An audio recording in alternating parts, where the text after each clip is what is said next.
Diga, este livro é bom. Por isso não largamos. E quando nós lembramos desta palavra adoração, ou adorar, nós não podemos passar disso sem perceber os Salmos de número 113 e a profundidade que traz o Salmo de número 113 para a nossa vida, através do texto que nós acabamos de ler. Pois a Bíblia vai dizer que o salmista, quando ele escreve, ele cede a sua mente para que o Eterno ele desça sobre a sua vida e descreve esses salmos, que é um salmo tão conhecido, que é o Salmo de número 113. Não se sabe da profundidade que, se ele sabia da profundidade que seria colocado, da posição que seria externada esses salmos, de onde ele seria posto após a sua escrita.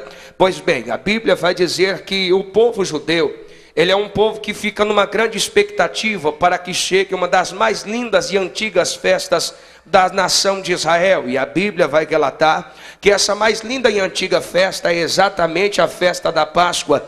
A festa da Páscoa é a festa que ainda foi instituída por Deus, ainda no livro do Êxodo, capítulo de número 12, assim como foi proferido através da vida do pastor Ângelo Galvão, que acabou de ministrar, que a Bíblia vai dizer que o povo de Israel ainda está vivendo sob a tutela de Faraó. Faraó está batalhando, está humilhando, está fazendo de tudo para poder extinguir e acabar com a raça do povo de Deus na face daquela terra, naquela geração.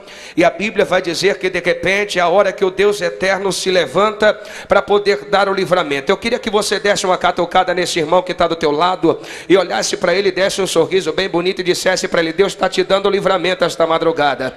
Se ele acreditar, ele já vai começar a aquecer a turbina e vai dar um brado de glória a Deus e aleluia.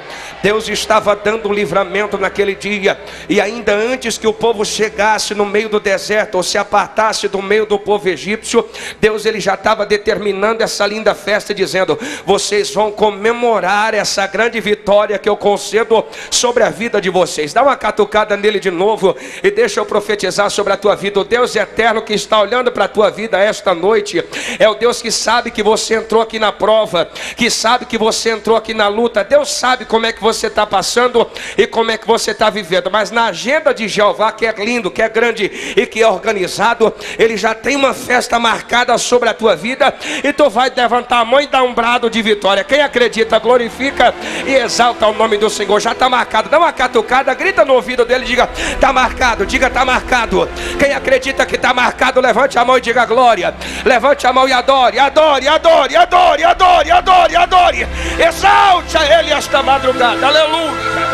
Quando institui essa linda festa, após a escrita dos Salmos de número 113, nós vamos entender que pela tradição judaica era permitido que todas as vezes que fosse fazer a abertura da festa da Páscoa, a festa mais antiga da nação de Israel, após a escrita dos Salmos de número 113, nós vamos ver no hebraico original a Bíblia dizendo, relatando que existiam 6 salmos que dentro do hebraico original, eles eram portadores da palavra aleluia, que quer dizer louvores ou glórias ao Deus eterno, Criador dos céus e da terra. E dentro da Bíblia, quando nós vamos observar esse texto, nós encontramos a Bíblia relatando exatamente dos Salmos de número 113 até os Salmos de número 118, essas duas trilogias que formavam as trilogias que eram entoadas todas as vezes que fazia-se a abertura da festa da Páscoa. Pegava na ordem decrescente, assim como naquela época era de comum. Pegava primeiro, antes do banquete, eles cantavam 3 hinos,